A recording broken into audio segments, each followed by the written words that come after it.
Hi Vogue, it's Camila. I am so excited to be finally doing one of these. If I have plans for the day, this is my skincare and beauty routine.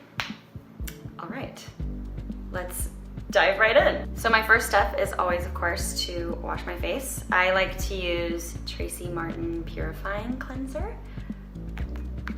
3 pumps, and then mix it with water. Rose water toner from Burt's Bees. I feel like such an influencer right now. Toner is really good for balancing out your pH.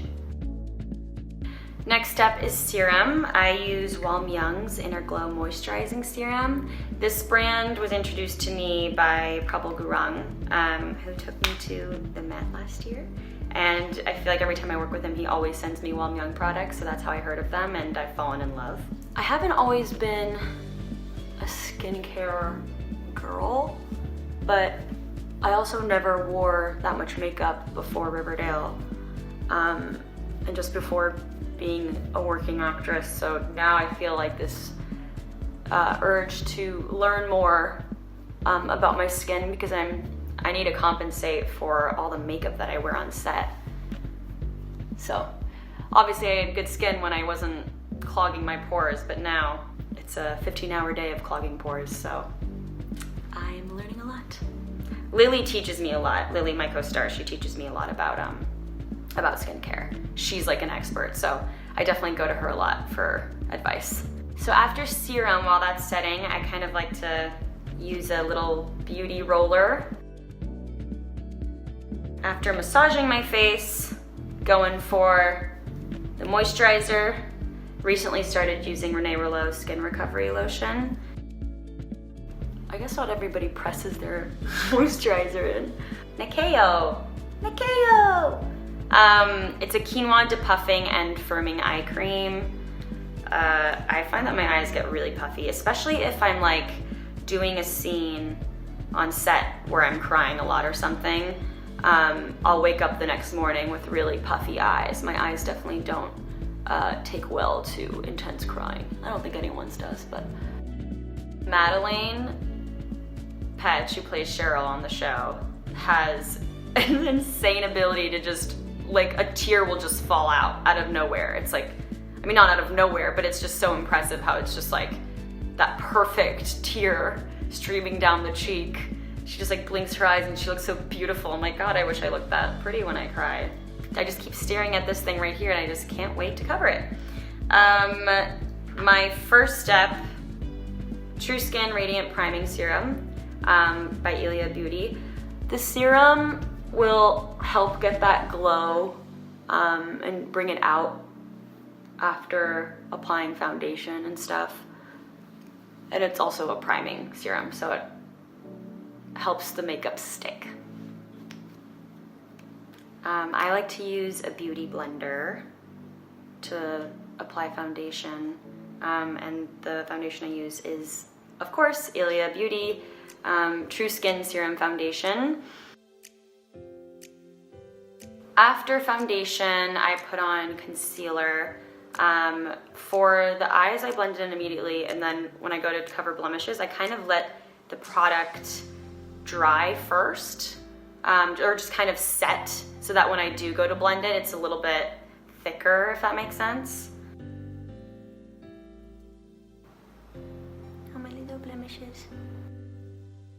I'm gonna put some right here, because I get really red under my nose. And that guy. So for the next portion of the video, you're just gonna have to stare at that, okay? But it's gonna be blended, and just you relax. You have nothing to worry about. Next step is highlighter. I'm using a lot of Ilia products, but listen, when you find what works, you just stick to it. I hate when you can really see makeup, especially when it comes to face makeup. This is when I put on my blush slash eyeshadow, a multi-stick. So it is multi-purpose. Kind of goes with my shirt. Anyway, I get this and I put it on my eyes. It's really like creamy and light. So the more I blend it in, the more it kind of disappears, which I like. I just like things to be convenient. I like something that I can just like stick to and that it's gonna work for everything. I feel like that's kind of like the way I dress, the way I do my hair and my makeup. It's all trying to like minimize the amount of effort, but still being special and unique. I do like 3 passes on my cheeks. It looks really strong. But then I get this guy. I love this little buffer brush. And then just so it's not too heavy, I'll go pass it over with the Beauty Blender again. I definitely don't like to see where the makeup stops and the hairline begins. So I do go a little bit into the hair. This guy was already so red. And then when I put on blush over it, then it starts to turn red again. So I'm gonna put more concealer on it. Next step would be the brows. Gotta focus on the brows. They get kind of crazy as I'm doing my makeup, so I gotta brush them up. There's definitely a phase in like junior high and a little bit through high school where like thin brows were the thing and people were plucking the hell out of their brows. And so I used to be kind of self-conscious of my brows, and also like if I don't tweeze for 2 days, like I definitely start to get a unibrow. So I have to be very like diligent about my brows. I'm constantly maintaining them. I'm gonna use the brow contour pen from Benefit Cosmetics. And I really only fill in this part because this part tends to be a little empty. I'm trying to grow it out. Once I'm done filling them in, something I love to do, which I learned recently, that helps look like you just got your brows done because it defines them. If I set it to the defining section, I can like do this. This is definitely like if I have more time getting ready, which gotta be honest, I don't always have time. I'm kind of late. Like everyone in the cast makes fun of me because I'm like, they know now that if they say, you know, 10 p.m., I won't get there till like 10:20. So I usually need something that's quick in terms of makeup. Then you just sort of blend it in, and just from like making that part of your brow a little bit lighter around, it just like looks like they're so clean and defined. And then I'll use the highlighter one. This pen is amazing. And go right there. And then just use my finger.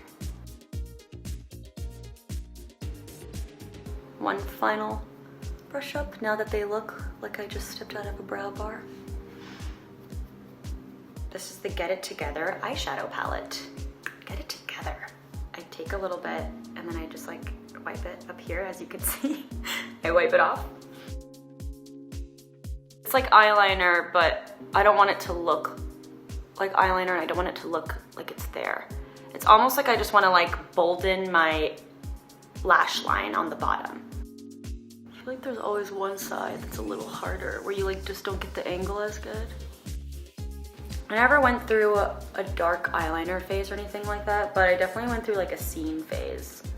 And that's when I would kind of do like raccoon eyes. Like it wouldn't be super thick, but it would like be black eyeliner down here and then through here, and I'd smudge it to make it look messy and rebellious.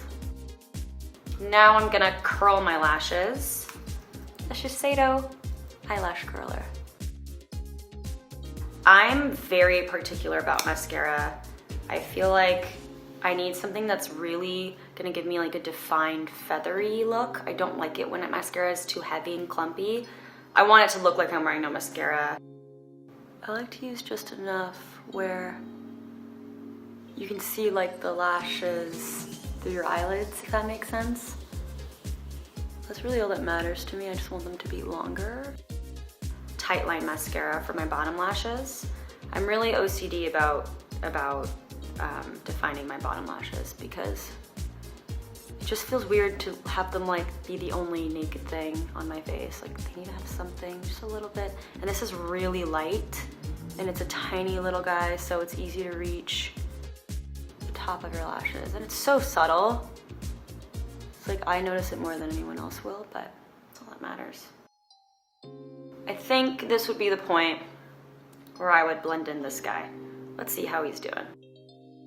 So I'm still not satisfied with how this is being covered, and that's usually when I'll come in with another concealer, the Shiseido concealer. It's thicker, and I feel like it really stays on. I feel like it does a better job of actually concealing it. That already made a better difference. The negative side of these kinds of blemishes is that they're raised and they pick up light really easily. So it's hard to hide them. But I'll usually get like the cap of my Ilia powder, and I'll like get one of the like little remnants of powder that are there, and then I'll just pat it on here just so it stops looking so shiny. See that? Sometimes I go do another layer of concealer under my eyes.